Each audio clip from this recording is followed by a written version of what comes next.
Good morning, my dear students. Welcome to Social Science class. Term 1, Class 7, Geography Lesson 3, Population and Settlement. மக்கள் தொகை மற்றும் குடியிருப்புகளும். What is the lesson? Population and Settlement. மக்கள் தொகை மற்றும் குடியிருப்புகளும்.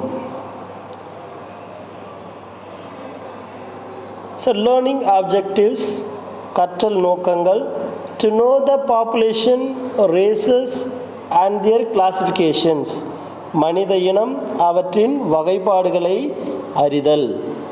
And second point, to learn about the different religions, பல்வேறு வகையான மதங்களை பற்றி அறிந்து கொள்ளுதல். To know about the major languages, முக்கியமான இந்தியாவில் இருக்கக்கூடிய மொழிகள் மற்றும் உலகில் இருக்கக்கூடிய மொழிகளை பற்றி அறிந்து கொள்ளுதல். And then to know the favorable conditions for settlement, குடியிருப்புகள் அமைய சாதகமான சூழ்நிலைகளை பற்றி அறிந்து கொள்ளுதல். To understand the rural and urban settlement, கிராம மற்றும் நகர்ப்புற குடியிருப்புகளின் தன்மையை புரிந்து கொள்ளுதல். To recognize the classification of settlement, குடியிருப்புகளின் வகைகள் அல்லது வகைப்பாடுகளை பற்றி அறிந்து கொள்ளுதல். Introduction, அறிமுகம். Dear students, population geography is study of demographic phenomena which includes natality, mortality, growth rates, etc. through both spaces and time. Increases or decreases in population indicates population distribution and growth.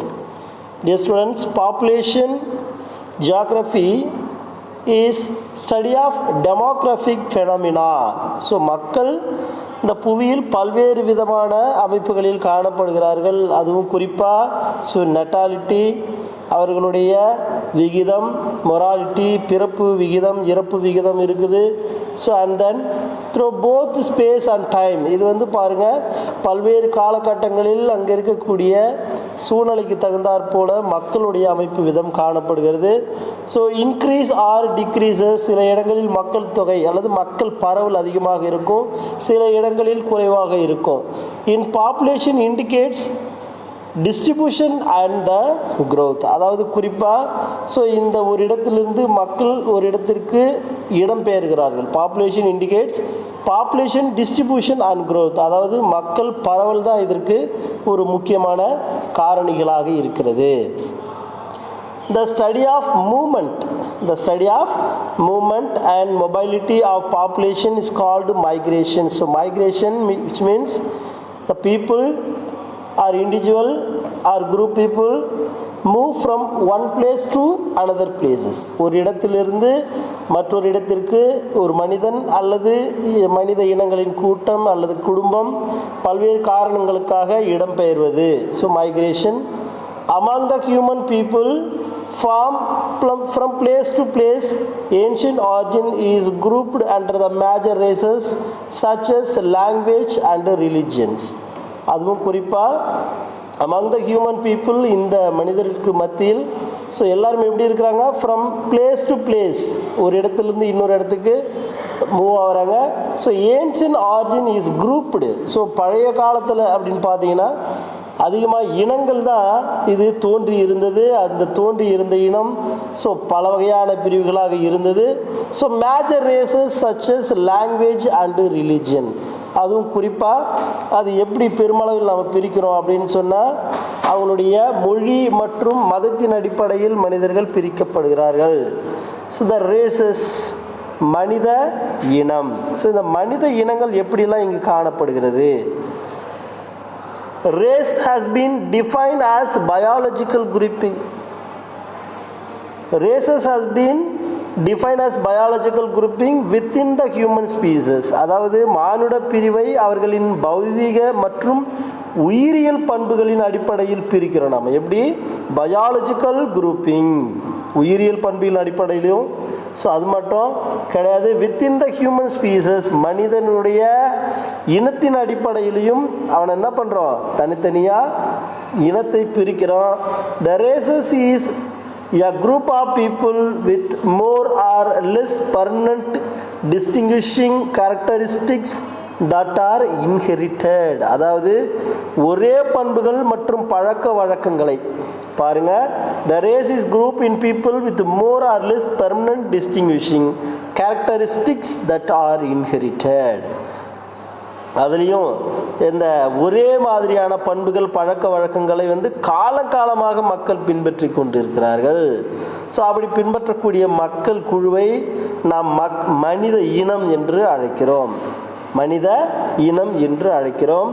The most widely found human races types are based visual traits such as head shape, facial feature, nose shape, eye shape and color, skin, stature, blood group. அதாவது மனித இனங்களை இன்னும் எப்படிலாம் நம்ம பிரிக்க முடியும் அப்படின்னு சொன்னால், அவனிடம் இருக்கக்கூடிய இனத்தின், அதாவது தலையின் வடிவம். Yes, most widely found human racial types are based. அவனுடைய இனத்தை எவ்வாறு பிரிக்கிறோம்?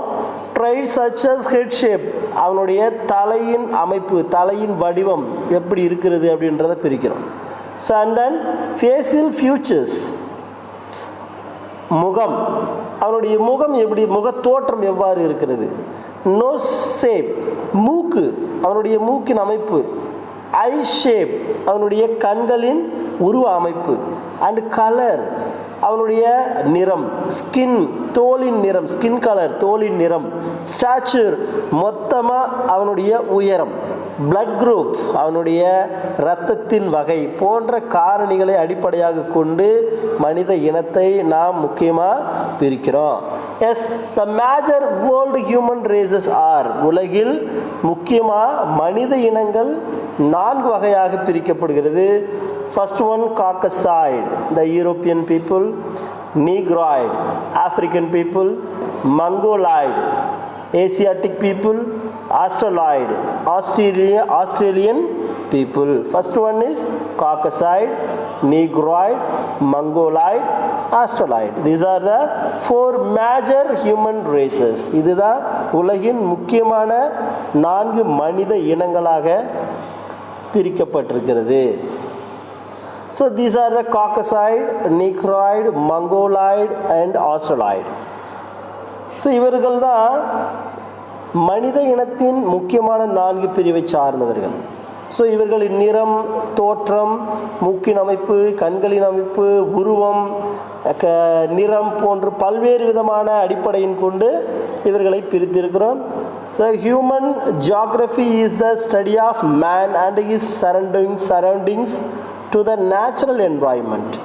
மனித புவியியல் என்பது மனிதன் மற்றும் அவனின் சுற்றுப்புறத்தை, மனிதன் மற்றும் அவனுடைய சுற்றுப்புறத்தை இயற்கை சூழலோடு படிப்பது தான் நம்ம என்னன்னு சொல்கிறது மனித புவியியல். இப்போ ஹியூமன் ஜியாகிரஃபினா என்ன சார்? மனித புவியியல். ஸோ இந்த மனித புவியியல் என்பது ஸ்டடி ஆஃப் மேன், மனிதனை பற்றி படிப்பது, அதுவும் and his surroundings to the natural environment, அவனுடைய சுற்றுச்சூழல் இயற்கையோடு எவ்வாறு பின்னி பிணைந்து காணப்படுகிறது என்பதை பற்றி படிப்பது தான் இந்த ஹியூமன் ஜியாகிரஃபி ஆர் மனித புவியியல் என்று அழைக்கப்படுகிறது. First one, Caucasoid. இந்த காக்கசாய்டு அப்படின்றது என்ன சார் அப்படின்னு சொன்னால், குறிப்பாக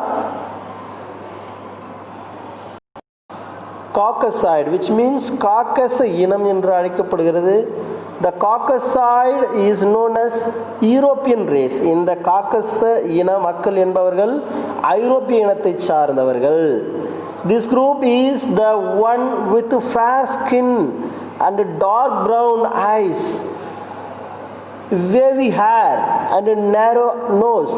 The Caucasoid are also found in Eurasia.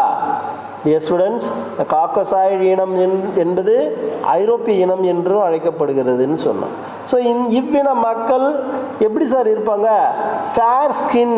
Fair ஸ்கின்னா என்ன சார் அப்படின்னா, நல்ல வெள்ளை நிற தோலோடு அழகான தோல்கள் காணப்படுகிறது.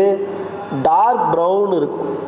ஸோ அடர்பழுப்பு நிற கண்கள், dark brown eyes. wavy hair, அலை போன்ற முடி, and narrow nose. Narrow nose அப்படின்னா என்ன சார்? குறுகலான மூக்கு இருக்கிறது. The Caucasoid are also found in யூரோஷியா.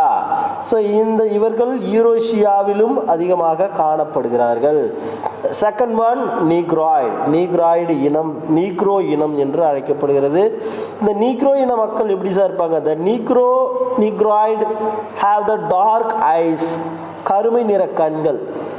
Black skin, கருப்பு நிற தோல். பிளாக் ஹூலி ஹேர், அதுவும் குறிப்பாக எப்படி இருக்கும்?